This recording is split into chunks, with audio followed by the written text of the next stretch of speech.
हमारी पार्टी के आदरणीय राष्ट्रीय नेता राहुल गांधी जी के भारत जोड़ो पैदल यात्रा में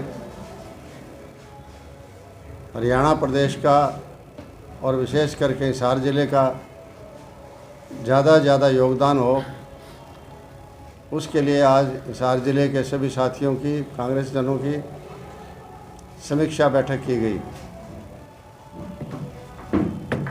और सभी में बड़ा उत्साह के साथ जो है, जोश के साथ जो है, सभी ने अपने अपने राय भी दी, सुझाव भी दिए और जाने की तैयारियां भी बताई। ज़िले से कम 1000 लोग जो है उनकी पैदल यात्रा में शामिल होंगे। हरियाणा में 21 तारीख को सुबह 6 बजे पातन उदयपुरी, जगह का नाम है पातन उदयपुरी,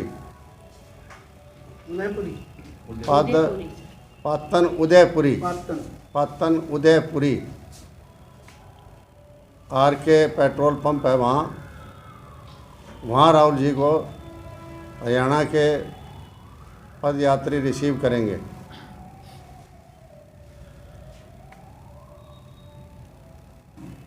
हम देख रहे हैं कि लगभग 103 दिन इस यात्रा को हो गए हैं। इस यात्रा का मुख्य उद्देश्य देश के संविधान और प्रजातंत्र को बचाने का है। आज जिस तरीके से बीजेपी पार्टी संविधान पर चोट मार रही है और प्रजातंत्र ख़त्म करती जा रही है, लोगों के मौलिक अधिकारों पर आक्रमण हो रहे हैं,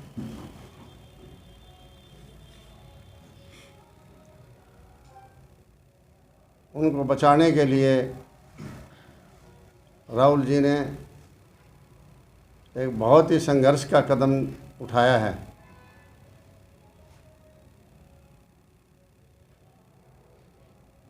और इस यात्रा का हर प्रदेश में बड़े ज़ोर शोर से स्वागत हो रहा है और हम उम्मीद करते हैं कि हरियाणा प्रदेश में सब प्रदेशों से ज़्यादा स्वागत होगा।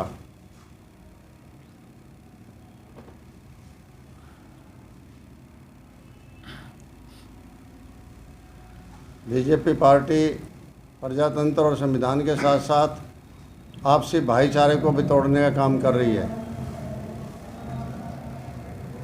इस यात्रा से आपसी भाईचारा भी मजबूत होगा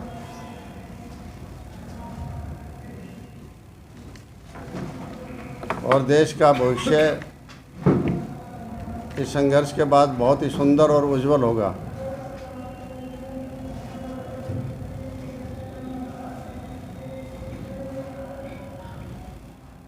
कार्यक्रम जो हरियाणा प्रदेश में वो 3 दिन का रहेगा। पहली 2 भागों में बांटा है हरियाणा को। एक पहले 21, 22, 23 3 दिन का प्रोग्राम रहेगा। नूंह और फरीदाबाद ज़िले का, और उसके बाद उनकी यात्रा दिल्ली और यूपी होते हुए हरियाणा में दोबारा दाखिल करेगी। उसकी तारीख और प्रोग्राम भी आना है, जब आएगा तो आपको बता दिया जाएगा। 3 दिन का जो कार्यक्रम है उसकी डिटेल आपके सबके व्हाट्सएप पर भेज दी जाएगी।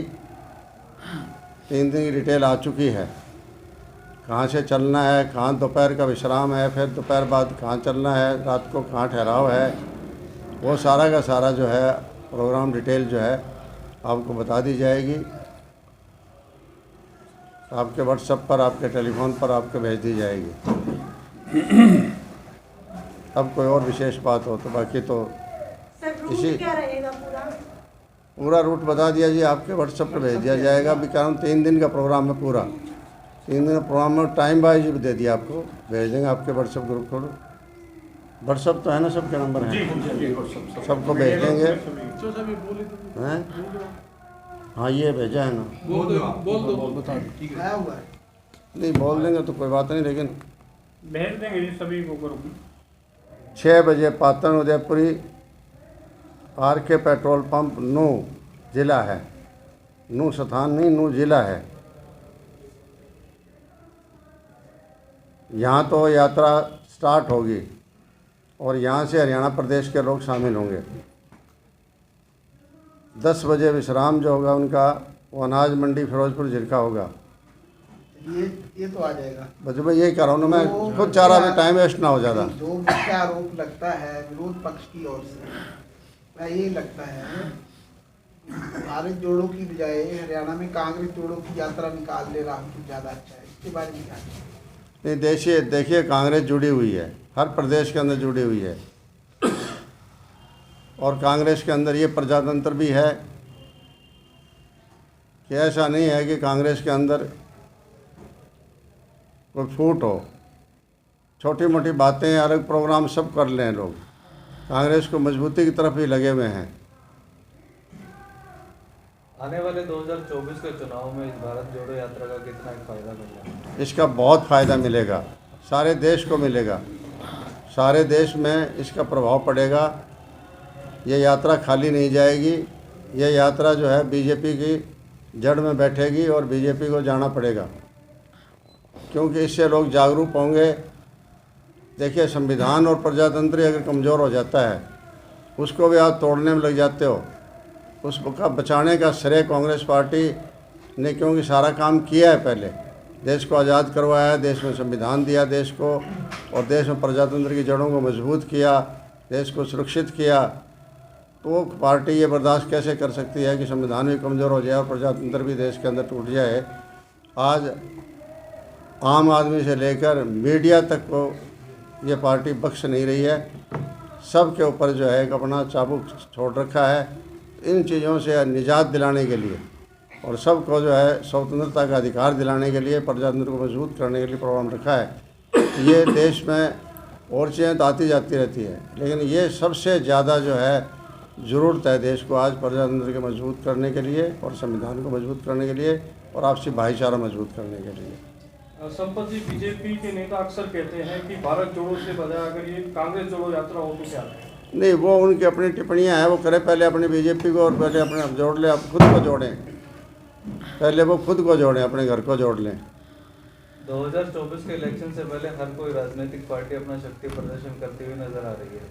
अभी कुछ टाइम पहले बीजेपी ने भिवानी में एक रैली की और कल रामनिवास घोडेला जी ने भी एक कार्यक्रम का आयोजन किया भिवानी में। तो आने वाले 2024 में कांग्रेस अपने आप को कहाँ देखती है? कांग्रेस अपने आप को नंबर 1 पर देखती है और कांग्रेस का चुनाव एक तरफा चुनाव होगा प्रदेश के अंदर। कांग्रेस की सरकार आएगी, 2/3 बहुमत से ज़्यादा बहुमत की सीटें मिलेगी कांग्रेस को। आज मौजूदा सरकार से हर वर्ग नाराज़ है। सबसे ज़्यादा महंगाई और बेरोज़गारी की मार जो पड़ रही है, और इधर किसानों के ऊपर मार पड़ रही है। परिवार पहचान पत्र के नाम पर जितनी भी सेवाएं लोगों को दी हुई थी, वो सारी सेवाएं वापस कर रहे हैं। आपने कहा कि जा रहे हैं रामनिवास जी, अब तक फतेहाबाद में भी, भिवानी के अंदर भी और गुहाना के अंदर भी रैली बैकवर्ड क्लास की कर चुके हैं।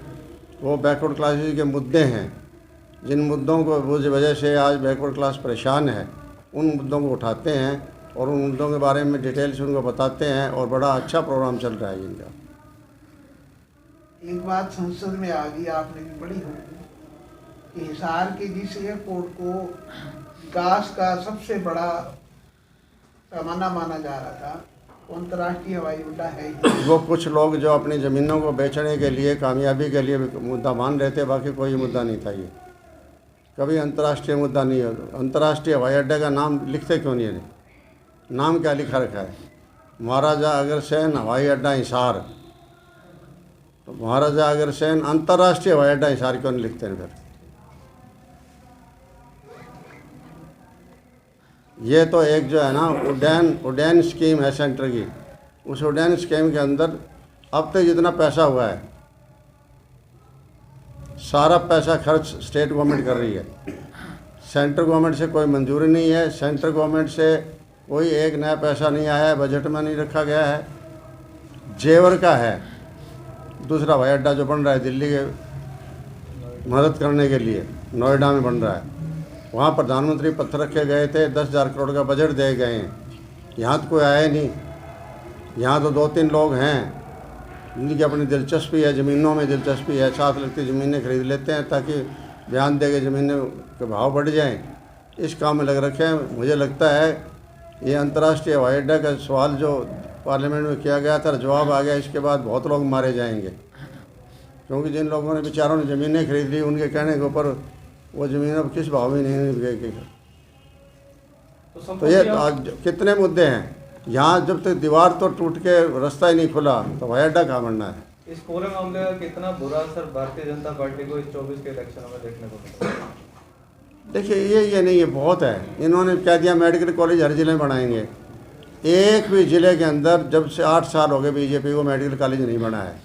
जो बने हुए हैं 4 मेडिकल कॉलेज पहले वो कांग्रेस के टाइम के बने हुए हैं। एक यूनिवर्सिटी, गवर्नमेंट यूनिवर्सिटी कोई नहीं बनी हुई है। जो बनी हुई है कांग्रेस के टाइम में बनी हुई है। यूनिवर्सिटियों को बल्कि ग्रांट की जगह लोन की तरफ ले जा रहे हैं। रोज़गार 8 साल के अंदर किसी को नहीं दिया गया है। भर्तियां बहुत कई, इंटरव्यू बहुत हुए, टेस्ट बहुत हुए, लेकिन ज्वाइन एक नहीं किया। आज 2 साल से ऊपर तो सिपाहियों की भर्ती हो गए हैं, कोई ज्वाइन नहीं किया। 200, 300 किलोमीटर नौजवान भर्ती के लिए जाते हैं, टेस्ट देने के लिए जाते हैं, और वापस आते हैं तो अगले दिन सुबह पता लगता है पेपर लीक हो गया, और लीक हो गया तो पेपर कैंसिल हो गया। सारी भर्तियाँ अब तक जितनी भर्ती हुई, एक भर्ती नहीं कामयाब नहीं हुई है। इसलिए सबसे ज़्यादा आज नौजवानों के अंदर इस बात का रोष है। नौजवान दुखी हैं। दूसरी तरफ किसान हैं। 1 साल दिल्ली धरने बैठे रहे। पहले तो कहा कि हमारे समझ में नहीं आई बात, हम समझा नहीं पाए किसान को, और बाद में जो है ना वायदे करके और किसानों का आंदोलन ख़त्म हुआ, लेकिन आज उनमें से कोई वायदा पूरा नहीं किया है। तो आज फिर किसान दुखी है, लट पड़ते हैं, किसान पड़ते हैं। इनका ना खरीद हो रही है कहीं भी, ना खाद के कट्टे का दाम देखो कितना बढ़ गया है। इसी तरह महंगाई है, तो वो हर चीज़ की महंगाई बढ़ रही है। आज कोई भी सामान आप ले लो चाहे बाज़ार के अंदर, हर चीज़ महंगाई और बेरोज़गारी में हरियाणा नंबर 1 है आज देश के अंदर। भिवानी के कार्यक्रम में दुष्यंत चौटाला कहते हुए नजर आए, 2 साल का टाइम बचा है, जोर लगा दो, बुढ़ापा पेंशन 5100 करवा के ही छोड़। अब देखिए, वो तो कह रहे थे 5100 पेंशन करेंगे, अब उन आगे वो क्या कह रहे हैं वो जाने। प्रोफेसर साहब, अब तक तो बढ़ाया नहीं पैसा कोई। चंडीगढ़ के लिए हिसार से फ्लाइट शुरू हुई थी 3 सीटर की, उसके लिए पैसेंजर नहीं मिले, और सपना इंटरनेशनल एयरपोर्ट, मैं यही कह रहा हूँ, यही मैं कह रहा हूँ। क्या मकसद आपको जितनी भी है ना, वो हवाई अड्डे पर कौन गए हैं? गुप्ता जी और मुख्यमंत्री जी गए हैं, और वापसी में अकेले गुप्ता जी आए हैं। ये हवाई यात्रा हुई है। और वो जो है ना, ये हवाई अड्डे पर क्यों जाते हैं, बयान क्यों देते हैं, मेरे समझ नहीं आता। सिविल एविएशन के मंत्री हैं हरियाणा में, उप मुख्यमंत्री हैं जी, वो भी जाते हैं वहाँ, और गुप्ता भी जाते हैं, और जाके बयान क्यों देते हैं हर महीने।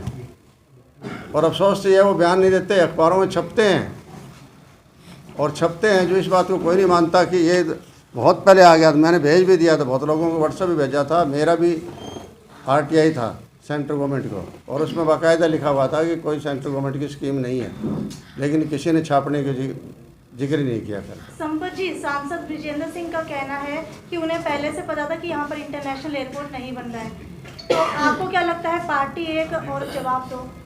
नहीं, पार्टी एक, जवाब तो 100 भी हो सकते हैं उनके, क्यों ऐसे ही हैं। वो ब्रिजेंद्र जी कह रहे होंगे नहीं है तो नहीं है, नहीं वो नहीं बनना था, पहले भी कह देना चाहिए नहीं बनना था, हम भी कह रहे तो नहीं बनेगा, बन जाए तो अच्छी बात है। अब ये लोग तो रोज़गार का भी तैयारियां कर ली थी, अंतर्राष्ट्रीय हवाई उड़ानों की तैयारी कर ली थी, हर महीने की तारीखें निकाल दी थी, फलानी तारीख को यहाँ से इंटरनेशनल हवाई जहाज़ जाएगा। अब तक पूरा चंडीगढ़ का तो कामयाबी नहीं हुआ, हिसार वाला कहाँ से करेंगे। ये सारे मैंने बता दिया ना, प्रॉपर्टियों के दाम बढ़ाने के लिए सारे ये तमाशा था और कुछ नहीं था। लेकिन दुष्यंत चौटाला का कहना है कि एयरपोर्ट का 99% काम पूरा हो चुका है और एयरपोर्ट ज़रूर बनेगा।